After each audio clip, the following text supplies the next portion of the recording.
नमस्कार। हर जुर्म को ख़त्म करना, मासूमों को दहशत से बचाना, इसी मकसद के साथ मैं अभिमन्यु लेकर आया हूं जी पुरवैया की खास पेशकश एसआईटी। एसआईटी में आज हम आपको दिखाएंगे एक ऐसे गांव की कहानी जो बना है अपराधियों का पनाहगाह, जहां चलती है चोरों की यूनिवर्सिटी।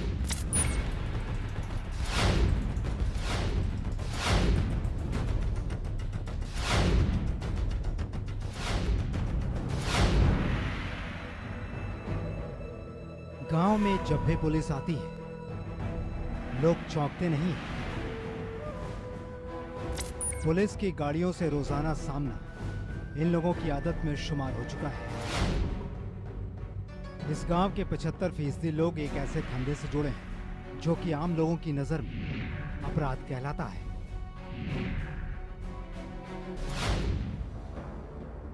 मोतिहारी का घोड़ा साहन इलाका राजधानी पटना से करीब 200 किलोमीटर दूर, लेकिन चंद शातिरों की वजह से घोड़ा साहन अपराध की दुनिया में कुख्यात हो चुका है। इससे एक छोटे से इलाके की चर्चा सिर्फ बिहार में ही नहीं, देश में ही नहीं, बल्कि अंतर्राष्ट्रीय स्तर पर। इस इलाके के कुछ लोगों के नाम चोरी, स्मगलिंग और दूसरी वारदातों को अंजाम देने में शामिल है। चोरी में ये इतने माहिर हैं कि आंख बंद और माल गायब। इन चोरों के लिए जरूरी नहीं कि घर में ताला लगा हो, दुकान या शोरूम के शटर बंद हो। ये हर एक काम को इतनी सफाई से अंजाम देते हैं कि किसी को जरा भी शक नहीं होता। लेकिन जब वो अपना सामान खोजता है तो पता चलता है कि उसका सामान गायब है। इनकी चोरी के चर्चे सिर्फ गांव और देहात में ही नहीं, बड़े शहरों में भी होते हैं, जहां पुलिस और निजी सुरक्षा गार्ड मौजूद रहते हैं। चोरी की कला में ये इतने माहिर हैं कि तमाम सुरक्षा उपायों को धता बताते हुए ये हाथ साफ कर देते हैं।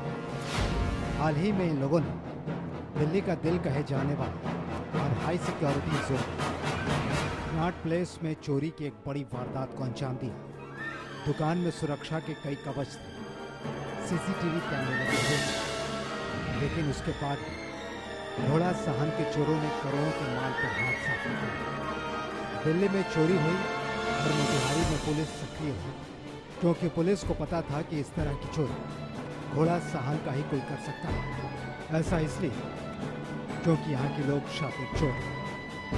अभी तो गांव की 30 से 40% आबादी अक्सर पुलिस की निगरानी में रहती है। घोड़ा साहन के चोरों ने यह सोचकर घड़ियां चुराई थी कि वो रातों रात अमीर हो जाएंगे। ऐसा क्यों? क्योंकि उन 96 घड़ियों की कीमत थी पूरे 9 करोड़ रुपए। लेकिन उन चोरों को क्या मालूम था कि ये समय बताने वाली घड़ी उनका वक्त बिगाड़ देगी।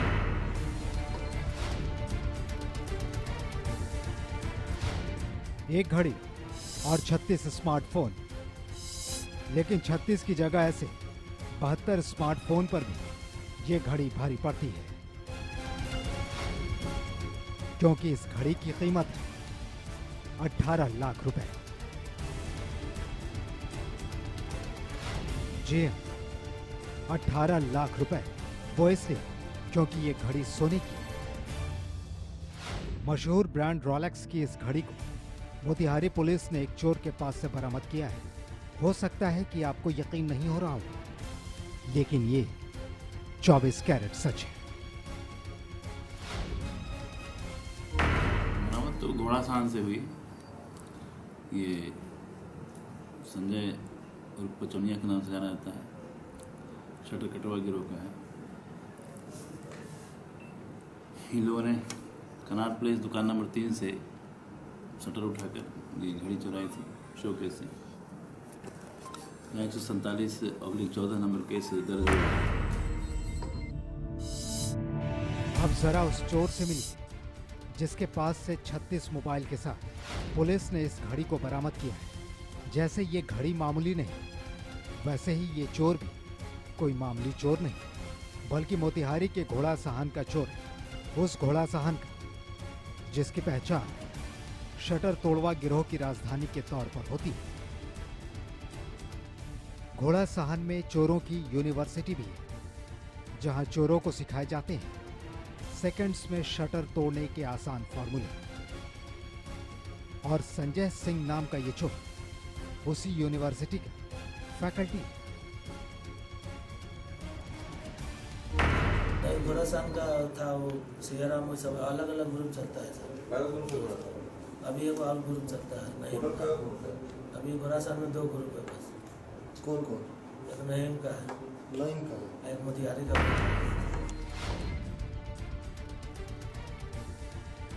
चोर संजय उर्फ पचुनिया ने अपना गुनाह कबूलते हुए पुलिस को अपने साथियों के बारे में बता दिया है।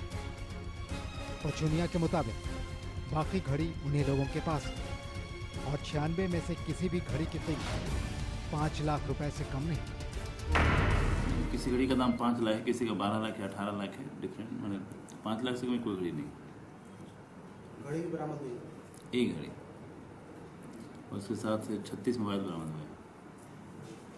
अब तक सर पूछताछ में कुछ खुलासा हो पाया? आरोपी जो पकड़ा गया अभी कुछ बोल पाया है सर? हाँ, बहुत चीज़ें इसने बताई हैं, मतलब कहाँ बेचता था और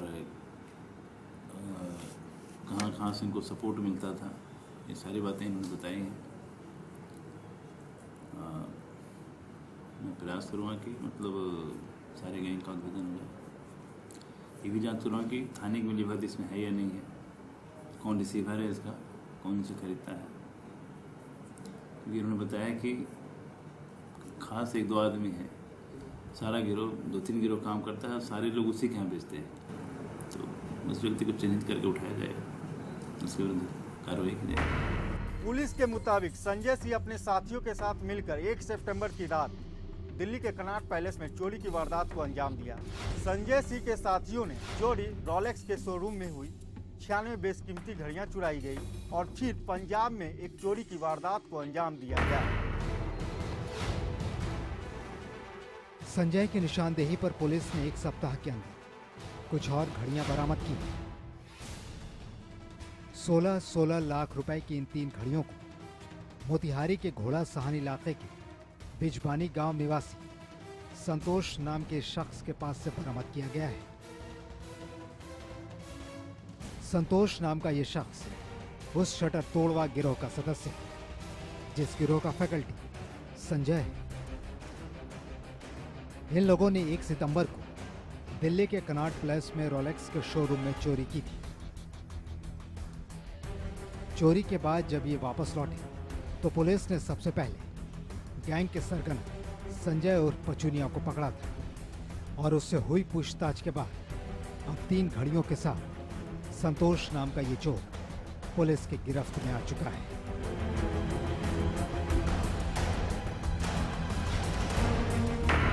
एसआईटी में समय हो चला एक छोटे से ब्रेक का, लेकिन कहीं जाइएगा मत, क्योंकि ब्रेक के बाद दिखाएंगे झारखंड के साहेबगंज की हकीकत, जहां बस्ती है अपराधियों की बस्ती।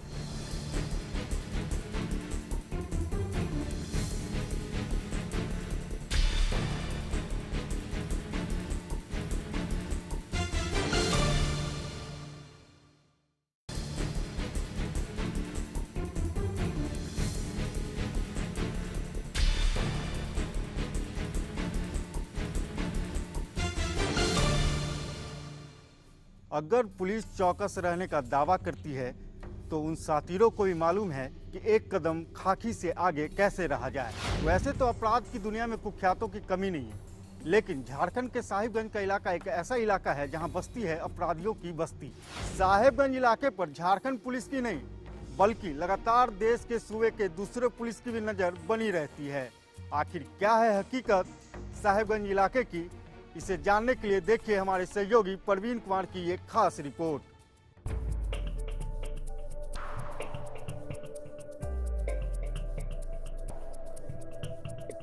एक तरफ गंगा, दूसरी तरफ एक दूसरे सूबे से लगी दूसरे देश की सरहद, और बीच में दुरूह जंगली इलाका, खतरनाक और वारदात को अंजाम देने के बाद जराइम की दुनिया के खूंखार बाशिंदों के लिए छिपने की मुफीद जगह है। अमूमन चुपचाप से पड़े रहने वाले झारखंड के साहिबगंज की ये पहचान है। हिंदुस्तान के लगभग सभी सूबों की पुलिस को मालूम है, दरअसल साहिबगंज का पूर्वी और दक्षिणी इलाका जिले की पुलिस के लिए जिस कदर मुश्किलों का सबब है, देश के दूसरे राज्यों की पुलिस के लिए उससे कम नहीं है। माना जाता है कि देश के किसी भी हिस्से में वारदात हो, उसके तार कहीं ना कहीं साहिबगंज से जुड़ जाते हैं। क्यों बसते हैं झारखंड के साहिबगंज में अपराधी? कैसे है अपराधियों के लिए साहिबगंज महफूज ठिकाना? जी हाँ, वारदात को अंजाम देना इन साथीरों के बाएं हाथ का खेल है, लेकिन ऐसा क्या है जो कि साहिबगंज के राधानगर और राजमहल में इन अपराधियों का पनाहगाह बना हुआ है? दरअसल साहिबगंज के राजमहल और राधानगर थाना क्षेत्र के दायरे में कई इलाके आते हैं जहां चोरों की जमात बसती है। ये वो हैं जो न सिर्फ शातिर हैं, बल्कि अपनी साजिशों को अंजाम देने के मामले में कुख्यात है। स्थानीय लोग कहते हैं कि पीढ़ी दर पीढ़ी दूसरे राज्यों में चोरी और लूट की घटनाओं में इनका शामिल होना आम बात है। यहां इनका परिवार रहता है और ये वारदात को मुकाम तक पहुंचाने के बाद चुपके से साहिबगंज के गंगा किनारे और पश्चिम बंगाल की सीमा के आसपास आकर छिप जाते हैं। नगर थाना क्षेत्र जो है वो पश्चिम बंगाल से सटा हुआ है और इसका कुछ हिस्सा बांग्लादेश से है सटा हुआ। यहाँ के लोग आना जाना करते हैं बांग्लादेश से, पश्चिम बंगाल से, और उसके माध्यम से यह जाली नोट तस्करी के माध्यम से आता है। इस क्षेत्र में कई गिरोह सक्रिय है जिसमें महिला भी शामिल है और उसके माध्यम से कभी कभार यदि पकड़ा भी जाता है अपराधी तो वो शिनाख्त नहीं हो पाता कि वो माल कहाँ से लाया और कहाँ देने जा रहा था। और इस बीच में जो असली सरगना होता है वो पुलिस के पकड़ से बाहर है और पुलिस असली सरगना को अभी तक शिनाख्त नहीं कर पाई है, जिससे यहाँ इस क्षेत्र के लोगों को परेशानी है कि वो 500 के नोट या 1000 के नोट नहीं लेना चाहते हैं, संदेह की नज़र से देखते हैं। जी हाँ, साहिबगंज का ज्योग्राफिकल एरिया ही कुछ ऐसा है कि देश भर में चोरी और छिनतई करने वाले इसे सुरक्षित एरिया मानते हैं। साहिबगंज का राजमहल और राधानगर को अपराधी इसलिए भी सुरक्षित जोन मानते हैं क्योंकि ये इलाका पश्चिम बंगाल से जुड़ता है और बांग्लादेश जाने का रास्ता बनाता है। राजमहल और राधानगर की सीमा आगे बढ़कर पश्चिम बंगाल से तो लगती ही है। पश्चिम बंगाल होते एक कॉरिडोर बांग्लादेश के सरहद में भी प्रवेश कर जाता है। साहिबगंज के इस नक्शे को देखने के बाद ही अंदाजा लग जाता है कि देश के किसी भी इलाके में उड़ाए गए माल को पश्चिम बंगाल के रास्ते बांग्लादेश में खपा दिया जाता है। कई बार तो महंगे और एंटीक सामानों की तस्करी भी बड़ी ही आसानी से इस कॉरिडोर के जरिए कर दी जाती है। जिले की पुलिस को भी इसकी खबर है और दूसरे राज्यों की पुलिस भी जानती है, लेकिन हकीकत यही है कि साहिबगंज में छिपने वाले अपराधी पुलिस के रणनीतियों से भी बाखबर रहते हैं। प्रवीण कुमार, जी मीडिया, साहिबगंज। चोरी की बस्ती में हमने दिखाया कि आपको कैसे अपराधी राजमहल और राधानगर इसे महफूज मानते हैं, लेकिन ऐसा नहीं है कि अपराधी बार बार यहाँ के बच ही जाते। पुलिस को भी इन ठिकानों की जानकारी मालूम है, लिहाजा पुलिस अपराधियों के पीछे आती जरूर है, लेकिन हमेशा वो कामयाब नहीं होती। कभी अपराधी कामयाब होते हैं तो कभी पुलिस को कामयाबी हाथ लगती है। लिहाजा पुलिस और अपराधियों के बीच लुका छिपी का खेल निरंतर जारी रहता है। चोरों की बस्ती में अभी वक्त हो चला एक छोटे से ब्रेक का, कहीं जाइएगा नहीं, क्योंकि ब्रेक के बाद हम दिखाएंगे एक और ऐसी बस्ती की कहानी जहां सिर्फ चोर बसते हैं।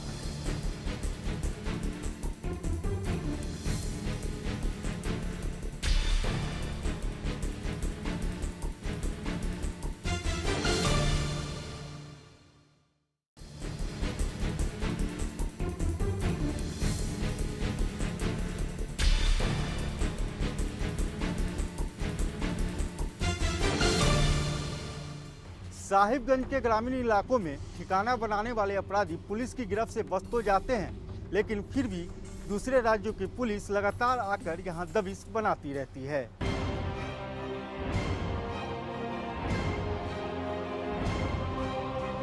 साहिबगंज में ठिकाना तलाशने वाले अपराधी दरअसल जेवरात चुराने और लूटने में माहिर माने जाते हैं। इनके शिकार अमूमन बिहार और झारखंड के नहीं होते, बल्कि देश के उन हिस्सों के होते हैं जो साहेबगंज से हजारों किलोमीटर की दूरी पर होते हैं। जाहिर है, वारदात को वहां अंजाम देने के बाद यहां छिपने वाले अपराधी बचने की पूरी कोशिश करते हैं। इलाके के लोगों से घुले मिले होते हैं। दूसरे राज्यों की पुलिस के लिए इनकी पहचान करना भी बेहद मुश्किल होता है। साहेबगंज में दूसरे राज्यों की पुलिस की छापेमारी आए दिन होती रहती है। ऐसा नहीं है कि ये शातिर हमेशा बच ही जाते हैं, यानी पुलिस की छापेमारी का नतीजा भी निकलता है। पुलिस की दबिश के आंकड़ों पर एक नजर आप भी डालिए।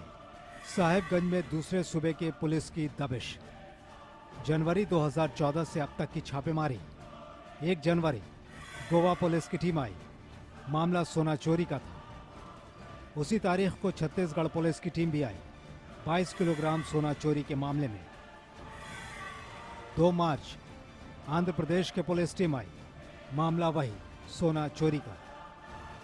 3 अप्रैल कर्नाटक की पुलिस आई, चोरी के कई मामलों में छापेमारी करने। 4 जुलाई कर्नाटक और पश्चिम बंगाल की पुलिस आई, चोरी के कई मामलों में छापेमारी करने। 6 सितंबर यूपी और कर्नाटक की पुलिस पहुंची, चोरी के कई मामलों में छापेमारी करने। ये आंकड़े इस बात के गवाह हैं कि साहेबगंज को अपराध के नक्शे पर बेहद खास क्यों माना जाता है। भारतवर्ष के विभिन्न राज्यों के विभिन्न थानों में, जैसे आपको कर्नाटक है, पश्चिम बंगाल है, छत्तीसगढ़ है, आंध्र प्रदेश है, अधिकतर ये सोना और बहुमूल्य चीज की, वो कीमती सामान की चोरी करता है। ये स्पेशली सोना चोरा। इसके विरोध में और बहुत सारे लोग हैं जो कुछ पकड़े गए हैं और कुछ बाहर हैं। साहेबगंज में चोरी और छिनतई की वारदातों को अंजाम देने वालों के कई पनाहगाह हैं और पुलिस भी उन्हें पर्दाफाश करने से पीछे नहीं रहती। लेकिन बावजूद इसके साहेबगंज में पुलिस और शातिरों के बीच लुका छिपी का खेल बदस्तूर जारी है। प्रवीण कुमार, जी मीडिया, साहेबगंज। बिहार और झारखंड में सिर्फ ये 2 ही बस्तियां नहीं हैं जो अपराधियों का पनाहगाह बना है। ऐसे कई और भी बस्तियां हैं जिनके बारे में बताएंगे हम आपको, लेकिन फिलहाल हमें और हमारी पूरी टीम को दीजिए इजाज़त। अगले हफ्ते फिर होगी मुलाकात। तब तक रहिए होशियार और सावधान, क्योंकि इन बस्ती के लोग कहीं भी पहुंच सकते हैं।